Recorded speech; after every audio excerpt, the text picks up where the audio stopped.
Okay, we are live on Facebook. Hi, I'm Evie Ohmsgirl. This is Noelle Foster. I'm super excited to connect and chat with you today. Thank you so much. How are you doing? I'm doing great. This is my my weekends are usually my kid free days, but I have my daughter here. When I don't have the two of them together, it's super peaceful. So it's very peaceful in the house today. That's awesome. And how old is your daughter? She's 10. She's awesome. Oh, wow, awesome. We just dyed her hair purple, pink, and blue. So she's cool. Really That's really fun. That's awesome. So yeah, I wanted to talk a bit about you being a mom and a mom boss. Because on your website, that's kind of what you call it, and that's a series that you are beginning. Do you want to talk about what inspired you to become a mom boss? Sure. I mean, so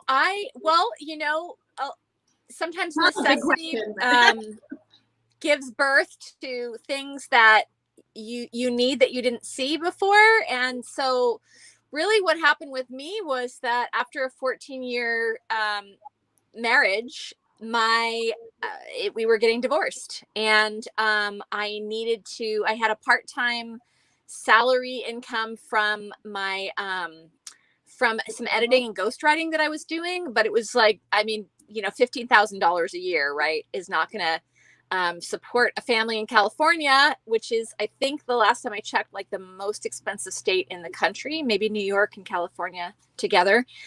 And so I needed to earn. I just needed to earn. And even though really what I wanted to do was I really wanted to stay home with my kids and chill, because I waited a long time to have children, as you can see by my hair color. I was 42. Amazing, though. You were 42 with your first child, right? I was 42. Isn't that encouraging? It's so encouraging, yeah. Yeah. And then 45 with my second. And he was, just a little fun fact, he was the second egg in my to leave my body. Second to last egg to leave my body. So there was only one more egg. Yeah. So my children were meant to be here, That's amazing. Yeah. But the thing is that, so it was really precious to me, like, to have time with my children. And I needed a business model that would let me stay home and homeschool. Most of my friends had already had children by the time I had kids. And so I'd seen all the different styles of being a mom. Some moms need to or want to put their children in school all day long, and then aftercare, and then pick them up from school, and then have like 3 hours of microwave dinners and homework. And oh my God, it just like it, and I was in my 20s a nanny for some of those families. And I knew that was not the life that I wanted to have. I just absolutely knew it. And I was not like willing to do that. It was just my first child was a surprise. I didn't think I was going to be able to have them. And so I'm like, okay, this is a gift, receive this and be grateful for it and treat it like a gift. So I needed a different paradigm of earning as a mother.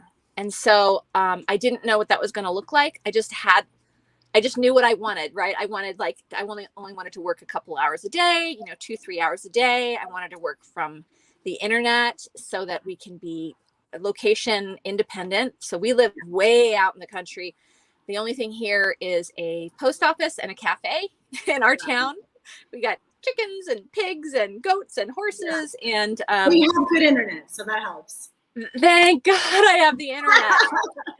Sometimes the internet is not awesome out here because of how far out it is. So maybe there might be like a little glitch every once in a while. Yeah, if there's a storm or something. Yeah, a little scream. Yeah. But so I didn't know. I knew it was going to be through the internet. I knew it was probably going to be some kind of marketing through the internet, sales marketing through the internet. When you are in business, you have to have a product or a service. Otherwise, it's like, it's a scam, frankly. So yeah. It's a product or a service. And I knew that it was going to be a product or service. Somehow it was going to be serving people, and my interface was going to be through the internet, but I didn't know a darn thing about it.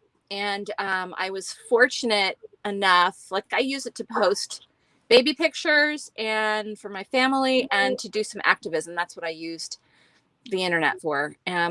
But 3 years ago, I was really fortunate enough to a longtime friend of mine who I'd known for 20 years, I saw a shift in the way she was showing up.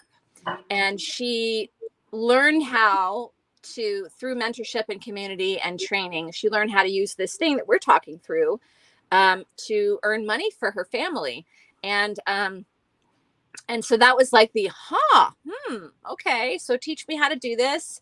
I did some training, I got mentored, I got a community around me that could support me in this process. And over the last 2 or 3 years, I've learned a skill set and aligned myself with products and services that made sense for me. You know, they have to align with your values, but that made sense for my lifestyle, right?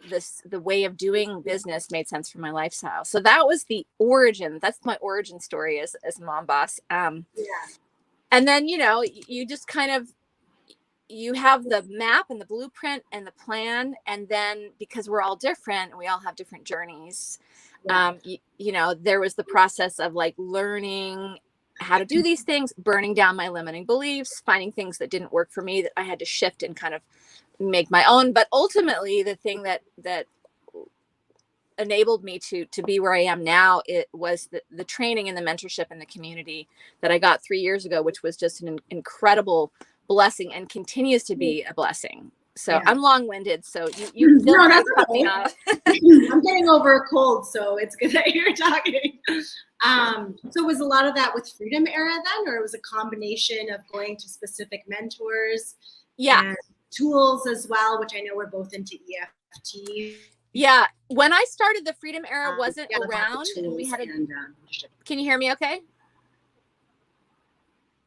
My daughter's going to go past the camera because she's got to use the bathroom and we live tiny. Okay, I'm going to open the door for my dog too. Okay. All right, good. Mini break, just like I'll sing some elevator music while we're... There we go. Okay. So when I started, I'm a goofball. I got to... Real life. When I started 3 years ago, the Freedom Era did not exist. There was another training platform that was really good, and it kind of launched me on my journey of learning how to, you know, what this technology is.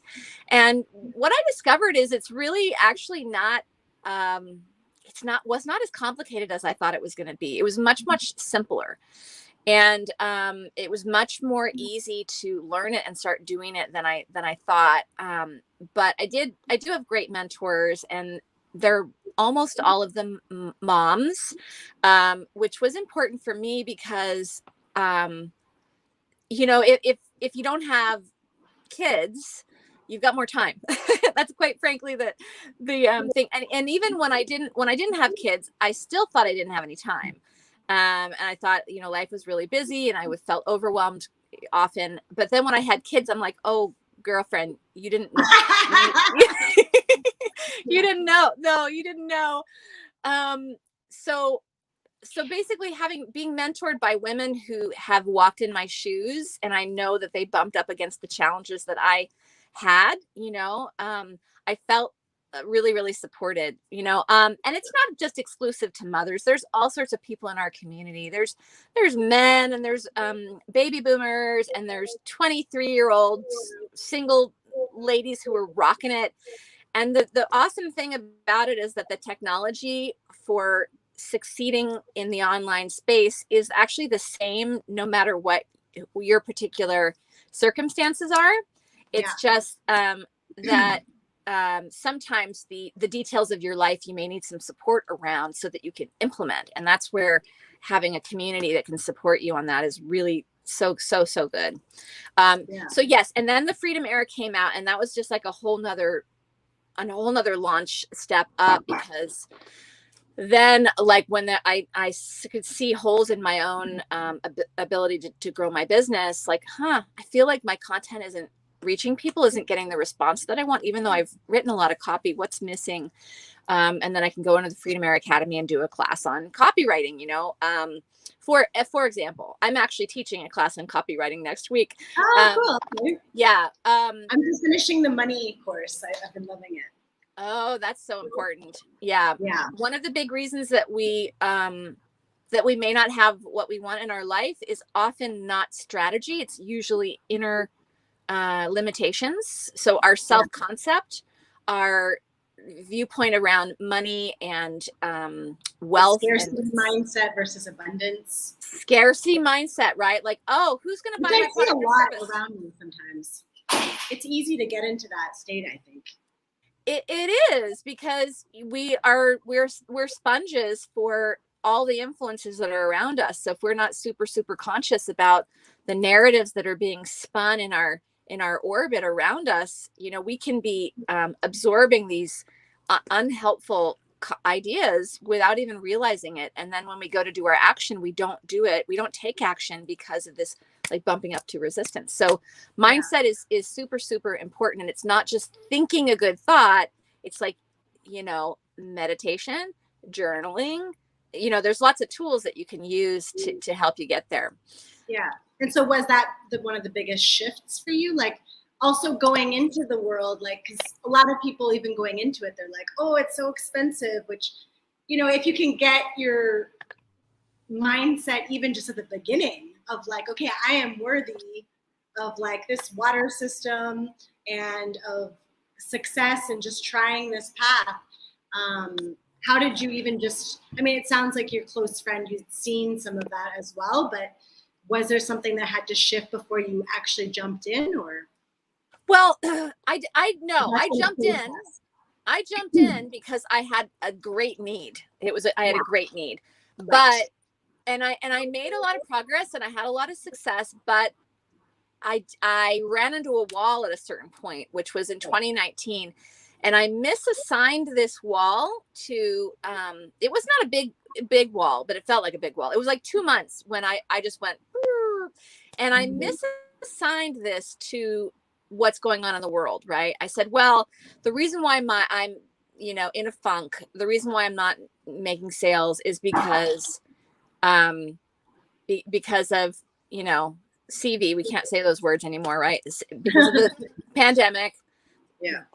Add an L in there and then you'll have some accuracy. And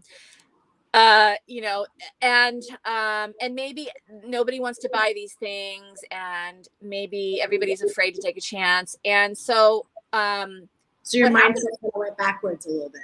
It was like, the frog going up and down the well, right? I went up 2 steps, 3 steps, and I went back down 1, and I had kind of like a couple of months of like not good in my business.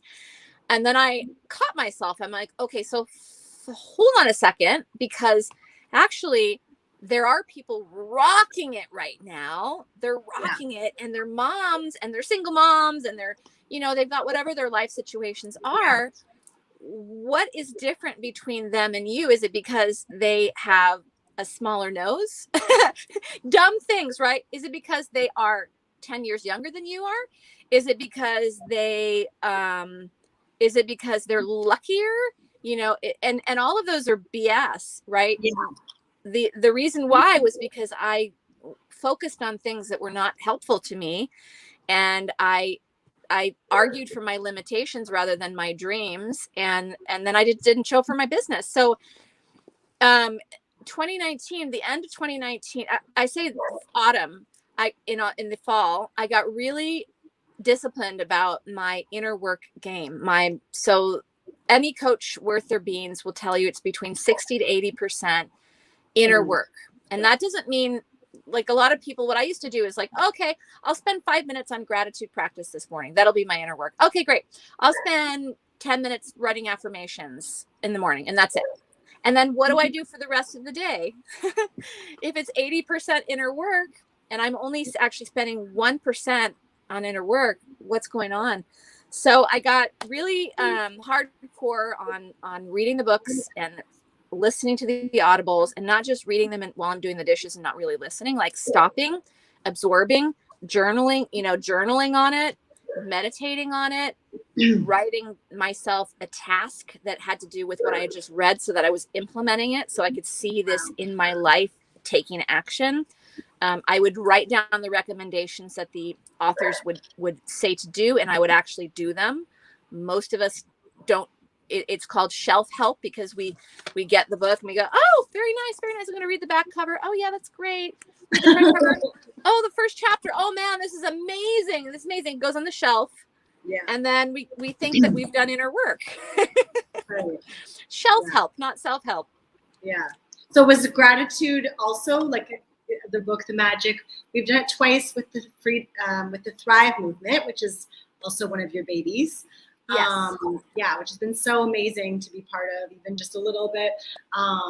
Yeah. So has that been a huge tool as well that keeps, I know you're doing it again now, right? I'm doing it again for myself because I think when we do it, when we make it like a personal practice, and not being flashy about it, there's something accountability wise where we're accountable to ourselves. So I'm doing it by myself. I'm about halfway through, and I really tasked myself to go very deeply with this one. This is a absolutely mandatory. I'm looking for a word that doesn't feel kind of too young, but indispensable. Indispensable. This is an indispensable part of my self-care. Gratitude as a frequency and an energy is the abundance frequency, because when you see the abundance, you get more of it. And it also makes you a super attractor, because like, think about, everybody's got this moment when they're around somebody who's a complainer, and you just want to walk away. Like, oh God, you don't want to be around a complainer, right? But you're around somebody who's got gratitude and is thankful, and not just says please and thank you, but like really embraces gratitude. It feels good, right? You want to be around that person. Yeah. Totally. Yeah. So it's a real thing. That's amazing. Can we talk a little bit also about medical freedom? Because I know that is an area that we both connect. Me, it was for my brother, seeing him, become injured. And I know that you have been sort of around that world. Was there something that shifted in you? Was it becoming a parent, or what was it that really kind of take you on? Okay, medical freedom, like, because that's a big thing to take on. Yes. So, and I will speak in ways that won't get you censored, because I'm savvy like that. Yeah. That's good. There's that consciousness. Yeah. Totally. It's dumb that we have to do this, but it's better to get the word. We just have to be savvy and discerning and strategic. So, so I have always been very holistic. My mom was kind of a hippie. I was born on a macrobiotic commune back in 1969. Yeah, with midwives and I don't know if they called them doulas back then, but and I think I had 2 of these in my life. I had the one that gives you a scar on your arm, which they don't do anymore. My grandma used to have that one. Yeah. Yeah, and I had the oral, but they don't do anymore because it was causing injury and illness. And I think that's it. And we never did Tylenol. We didn't do ibuprofen. We didn't have soda in our house. We didn't have junk food. Once in a while, we would have ice cream, and we got treats. But we were a whole food family, and so so I already had the mindset of looking to Mother Nature for remedies. Like, my mom used food as medicine. And supplements. She used supplements too. And we went to chiropractors instead of going to, MDs. So when I became a parent, I already was kind of like, I had midwives and doulas at the birth of my children, both my children. They were both, my son was born in the water with my daughter. We had a labor tub there. There she is, baby number one. Baby number one gave me the gift of motherhood. So when I became a mom, I was already kind of I wasn't like, oh yeah, I'm just gonna do whatever the doctors say. Like, oh yeah, whatever they'd say. I was like, let's look into this. Let's see. But I wasn't like an absolute no. Right. I was like, let's look into this. Let's see. So I asked, fortunately, you know, hindsight 2020, all my friends that had babies, I just asked them, hey, what did you think about this? Did you do it? Did you not do it? Why did you do it or not do it? And they, you know, what I found out was very eye-opening. And I don't know how deep we want to go, and probably not too deep. Very eye-opening. I found all these babies that somehow were incredibly healthy that didn't have and when I bought my house, actually I had bought my house just about a year, or maybe about 2 years before becoming a parent. And wouldn't you know it, this is how the universe is moving in mysterious ways. The family that owned the house right across the street, they actually rented it out and moved away. But I found out the story about this family is they had triplets. They had 2 girls and a boy. And the day after their 3-year booster shots, whatever. That's what my brother did too. Yeah. 3 years. They all spiked fevers, and the little boy in particular cried all throughout the night, and the next day couldn't talk or walk, and is still profoundly disabled and in a home, special care home. And I was like, holy crap, I did not know that this could do that. Yeah. I better do some research. And so I asked at a certain point, I came to the conclusion that, okay, maybe we would do the one that they recommend for rusty nails. See how I'm just like really avoiding words here. Yeah. And so I told my pediatrician, I said, I think we're going to just do that one. Cause like all the other stuff, I actually feel like I could handle with homeopathics and nutrition. And, I breastfed both my kids until they were 3 and a half, probably 3.5. And then they were getting all those antibodies from my body. I had mumps as a kid. I've got a scar right here, but I also have those wonderful antibodies. Right. So he said, well, that of all of the things on the schedule is probably the least important one, because we hardly ever see anybody who has tetanus. Right. And I thought, okay, well then we won't do any of them. So, and what I found out about tetanus is that tetanus itself has basically disappeared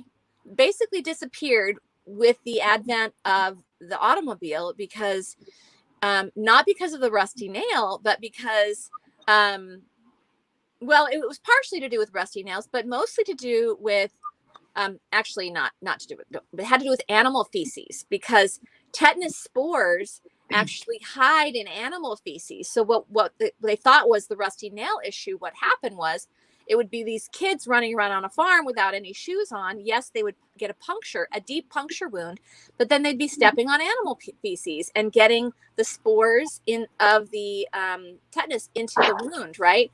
Oh, wow. Tetanus is an anaerobic organism, so it doesn't like oxygen, which is why it only occurs deep, and also why you find it in women who've had like cesareans inside, right? And they're like, well, there hasn't been any rusty nails around here, clearly.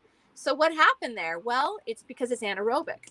So if you can get a deep puncture wound to bleed by squeezing it, and then get hydrogen peroxide in there, which oxygenates it, you're golden. You have no problem. There's nothing to worry about. Right. So basically that was kind of like the long story short. And then when my daughter was not quite in preschool, we were looking at preschool, and then we were looking at the recommendations, right? I'm like, well, the recommendations, we're not going to do them. But then, not too much later, we had this onslaught of legislation that came in California, which is kind of like, was it 277, the first one? I think it was 277 was the first one. Yeah, school mandate. And I was like, hell no. Are you going to tell me what I have to put in my child that I've already researched? That you just were black and white about it. Good for you. Oh, yeah. Boom. Yeah, it's not happening. And it really raised my alarm bells. I'm like, I've never been political. I've never been interested in politics. I hardly even, I do vote, but it's like, that's about as much as I do. And I just became really aware that this was probably the most important thing that I could stand for at this moment. And for about, my son was 4 months old when I went to the Capitol for the first time in Sacramento in California with my letter. And that was between parenting and activism, that was my life for, oh boy, for a few years. And then I was burned out. I was so burned out because I went really, really, really, really hard, but it felt like the right thing to do at that moment, because if we didn't push back, like look where we are now. Right. So, yeah, we have to resist. We need to, our bodies are gifts from the universe, and there's no agency, lower than God that has a right to tell us what to do with them. Even God, Goddess, universe, source, even source gives us free will.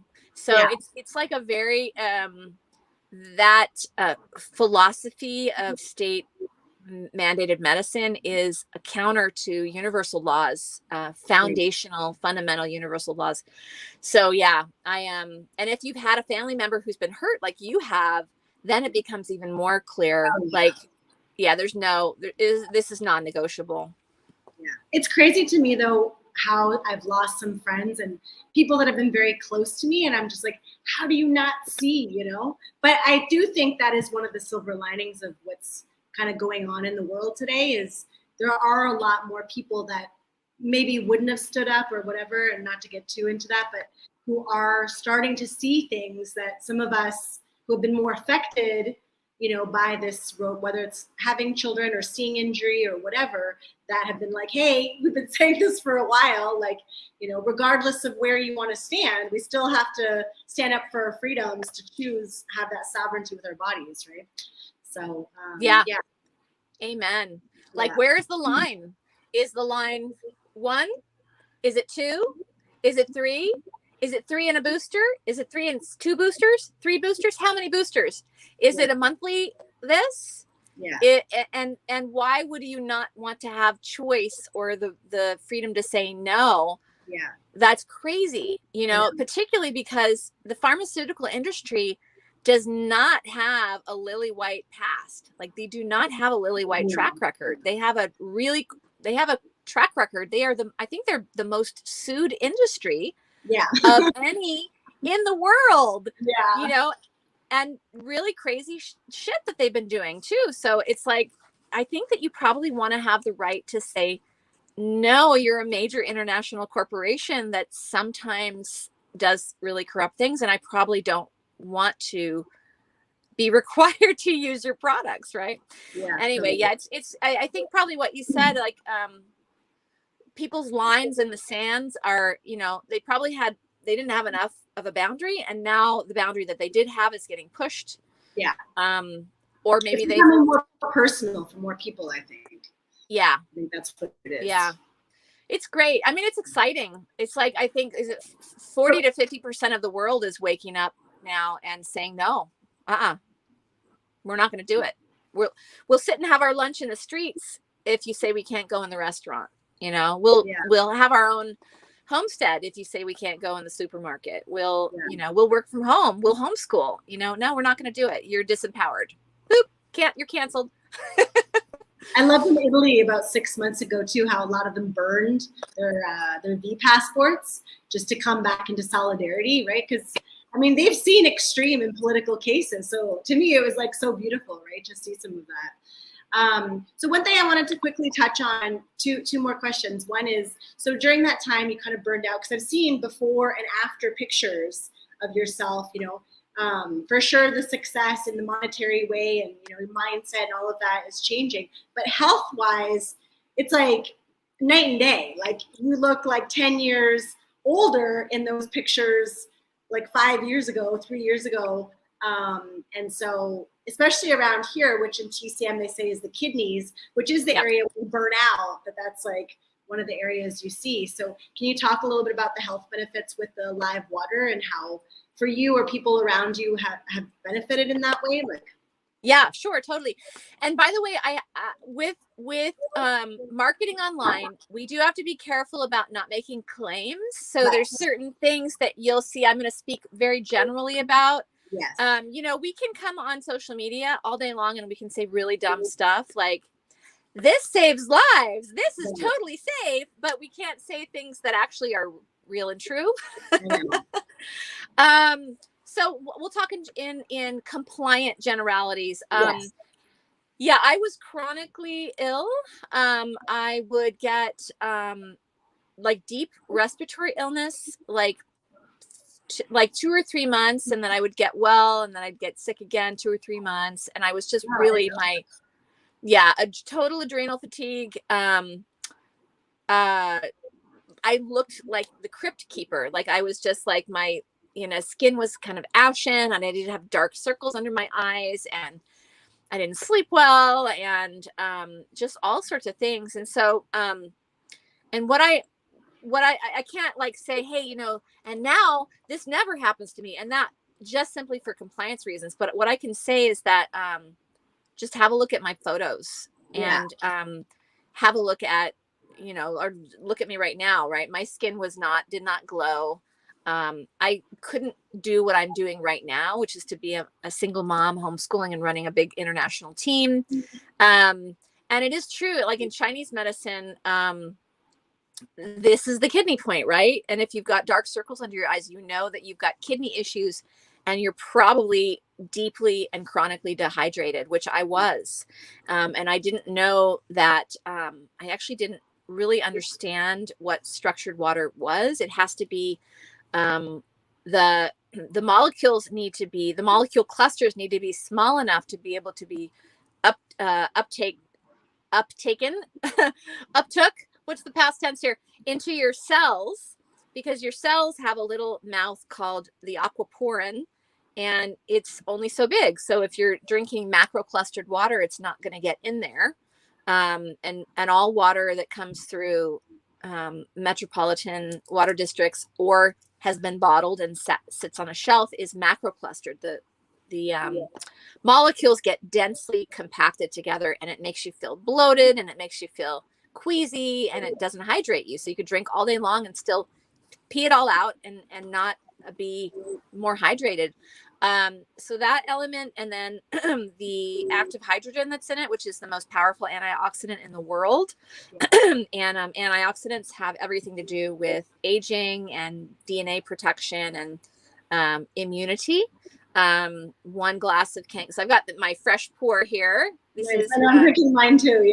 Yeah, most delicious water in the world. You can see, I don't know if you can see, the little tiny bubbles. That's not air bubbles. That's actually molecular hydrogen, and it is the smallest and most powerful antioxidant in the world. I can't make a health claim regarding that. All I can say is you can look it up on Google Scholar or PubMed, and you can look at electrolyzed reduced water and learn what scientists have found it does in the body. You can also, what else can you do?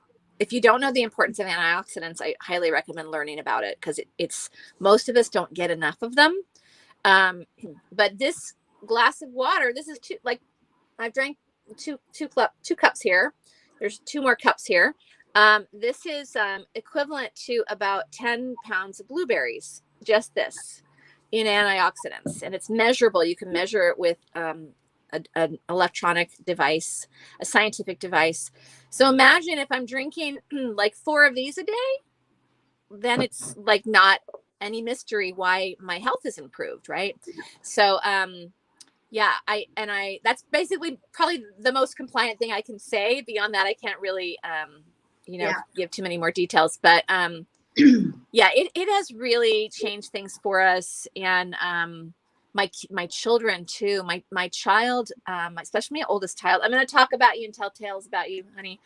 She has some sensory kind of issues, sensory like overload processing. Yeah, tactile and is very choosy with textures and things like that, and had a real problem with drinking water because it didn't feel good going down her throat. Macro clustered water is kind of like, it's clunky. I don't know, for lack of a better expression. Micro clustered water, structured water is silky. And so when you drink it, it's really easy to drink. And it's delicious. And so they drink water all day long. We have no issues with any kind of, constipation and things like that. Yeah. Highly recommend it. Yeah, because hydration is helpful with digestion too, which I know we can't say claims, but in general, hydration is very important, right? Well, I've heard from holistic doctors and holistic nurses that it's actually the number one cause of illness is dehydration.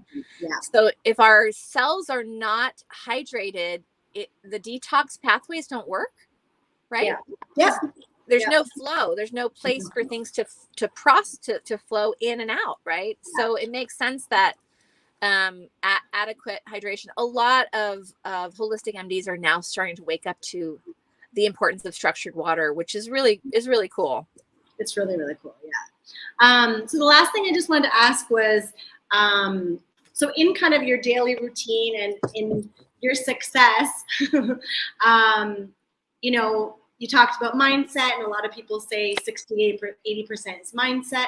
But what about the daily routines? Is there something that from 3 years ago to now that has shifted or is still the same? I know the gratitude, we talked about that. Like, what advice could you give to someone who's, like, even with myself, sometimes I'm like, okay, I'm doing the inner work. I'm like, oh God, it's already been a month and I'm still on the inner work. Okay. Like, in all of that, what's the best thing to apply to have the success flow that you found anyways? Yeah. Don't think that you have to do all the inner work before you take action. That's a mistake, because what happens is the fundamental reason why people don't, why people have a difficult time creating what they want is because of their self-concept. Like self-concept, who they think they are, Yeah. So before I really started rocking it here, I had a self-concept. I'm like, oh, well, I'm humble. I'm kind of an introvert. I love to do nerdy things like make homemade mayonnaise and ferment my own sauerkraut. And, I like to do stuff like that. Yeah. And I am a homebody, right? I'm not like a big flashy, I just spilled water all over the front of my I'm just like a normal, kind of, I'm just a mom. Right. And, but I had this self-concept that meant that I couldn't, I couldn't learn sales and marketing. I couldn't put myself out there. Nobody wants to hear what I have to say. Right. Our self-concept is like who we think we are. There's a wonderful film about that called What the Bleep Do you know? What the bleep do we know? Right. We have a self-concept that is not helping us. Yeah. And so that's like in the years of 0 to 7, we're getting downloads from our parents that are, a lot of it isn't helpful. We are getting feedback from the world. A lot of it isn't helpful. Some of it is. And then we arrive in our adulthood and we think this is who I am. But self-concept, and it's in our operating system. So it's it's like foundational, and it's subconscious and unconscious. So it's like elevator music in the background that we don't even hear. And this is what we think is our reality, which is simply based on programming. So self-concept changes in 2 ways. And one of them is the deep inner work that I really recommend it. But the other one is with taking action. And even if it's messy, which I have taken a lot of messy action. See, I just did that here. I'm supposed to be fancy and profesh, and I just spilled water on myself. Last night I did I taught a web class, and my technology failed like 8 times in the middle of it. And whatever. No, I kept getting kicked out of the Zoom that I was leading. Fortunately, my co-host is really smooth and gracious, and we did a great job together. But if you're waiting for your your beliefs about yourself to change before you take action, you're missing the other piece of it, which is when you take action, it raises your confidence and shows you that you can do it. And so it's the two together, really. So this is why, like, all the big coaches say, push yourself to do something that's a little scary. Right. Don't stop at your comfort zone. Actually go a little beyond it, because then you'll discover that what was scary about it was your ideas about it, not really the thing itself. Right. And your ideas about it are based on, maybe past traumas. I got bullied in school. I felt like, okay, I don't want anybody to look at me ever. So if I'm just invisible, then I'm safe. But that's not true, right? I'm safe because I say I'm safe, So I would say that doing the two together is like the magic formula, right? Do something that you don't feel ready for. Do something that you fail at. Do something that you are embarrassed about. Do something that you feel, because here's the other thing, especially if you're building a brand online, if you are too polished and you're too perfect and you're too together and you never make a mistake, like especially if you're team building and you have direct sales, people are not going to believe that they can do it, because all of us are human beings having we're spiritual beings having a human experience, but that means that we're going to eat a lot of shit and we're going to make mistakes. And, if we're showing up perfect, then apparently nobody can have a business, because you got to be perfect to have a business. So, be willing to just be willing to do it wrong, Yeah, I like that. Your mess is your message. But I didn't realize that Preston Smiles said that. That's what in one of your past things. And I was like, oh, I'm like, oh, my friend Noelle says that. So that's awesome. But I love that, because sometimes when I'm like a little nervous, I'm like, okay, I'm just going to go for it. And I think of that. It helps me a lot. Totally. And you can even be honest about it and say, you know what, guys, I'm super nervous right now. I think I'm about to pee my pants, because I'm getting over my fears. And so, drop me a hashtag, drop me a comment below if you've ever done something that you are afraid to do, and tell me about it. Let's share this human moment, and just be real with each other. Yeah. It's good for people to be vulnerable and to see other people being vulnerable, like, let's get out of our shells and be more honest with each other. Yeah. I love that. Well, thank you so much for sharing your honesty and just where your journey has come from. And just being able to chat has been really beautiful. I'm so grateful to connect with you here. And whenever we do, I'm always grateful. And thank you so much. If you want, put a hashtag below replay, or if you're watching it live, if you have more questions, you can post them below, and maybe one of us, Noelle or myself, can answer. Probably more you, because you're the mentor, you're the one that's been through the journey. I'm still on it, but things are unfolding, and I'm excited, and I love looking to you and Titania and Liz, and you guys have taken those steps a bit before me, so I'm excited about that, to be able to have these people, and the community and the freedom era, and there's some amazing stuff. So it's really exciting. And, we just taught a class last night, actually, which sort of gives the introductory steps to learning how to create a brand for yourself. And so you can also, if you want to, you can invite them into that. Okay. And it's the Thrive movement, right? That's actually in the Rise and Thrive Collective, which is, so the Thrive movement is not a business group. It's purely it's a community. It's community support. So it's really for elevating our minds and our spirits and our bodies. And then our business group, which is a collaboration called the Rise and Thrive Collective, which is this collective that we've come together with my mentors, right? Because everybody has a mentor, right? Yeah. My mentors and lots of different people in our business all over the world who are supporting each other and, mentoring each other and community support and teaching each other to learn how to create a really abundant business online that is in alignment with who we are, right? Because that's one of the limiting beliefs that I had, and maybe then we'll wrap it up as we've gone long. See, I'm a long-winded person.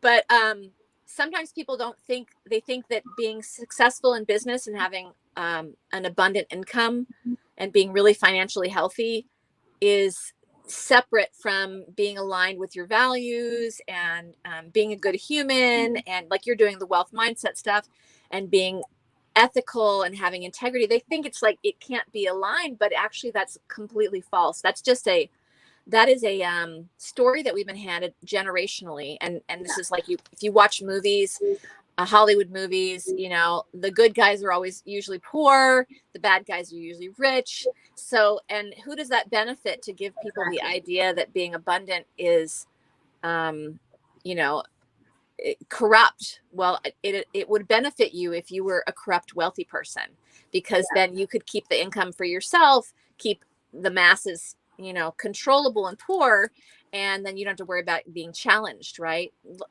I would love to see that shift.